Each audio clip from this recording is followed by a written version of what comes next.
SpaceX President and COO Gwynne Shotwell called for deregulation as space industry executives met with White House officials Thursday at the first National Space Council since it was disbanded in 1993. If we want to achieve rapid progress in space, the U.S. government must remove bureaucratic practices that run counter to innovation and speed, Shotwell said. With Vice President Mike Pence and other space executives focusing on the broader goals of American leadership in space, Shotwell honed in on the grittier regulatory details of the status quo. She says that SpaceX is working well with the Federal Aviation Administration. Yet she quickly gave a caveat, saying it requires heroics for vehicle operators to adjust rocket launch licenses. You have to basically apply for a new license if an operator makes a change like switching launch pads at a spaceport, Shotwell said.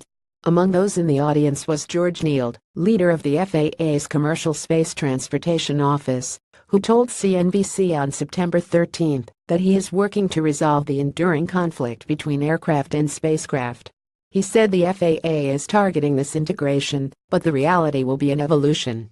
SpaceX wants that licensing process streamlined so it can launch more frequently. This year it has successfully completed 13 of 13 launches, which Shotwell said is more than any nation. But Shotwell criticized the amount of time it takes to apply, saying the process takes 6 months, and then you reapply at 90 days, 30 days, and then 15 days to file the flight plan. SpaceX wants the National Space Council to harken back to NASA's Commercial Orbital Transportation Services Program, or COTS. Shotwell said the program offered a firm fixed-price pay-for-performance with competitive principles. COTS allowed NASA to rapidly yield 2 new spacecraft and 2 new rockets, Shotwell said. Regulations written decades ago must be updated to keep pace with the new technologies and the high cadence of launch from the United States, if we want a strong space launch industry here at home, Shotwell added. She, like the other executives, stopped short of reiterating Pence's statement that America has lost our edge in space.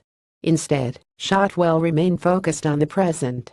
In fact, Shotwell believes SpaceX is bringing back the dominance U.S. experienced in space in the 90s, an idea repeated by the executives of Lockheed Martin, Boeing, Orbital ATK, Blue Origin and Sierra Nevada Corporation also in attendance.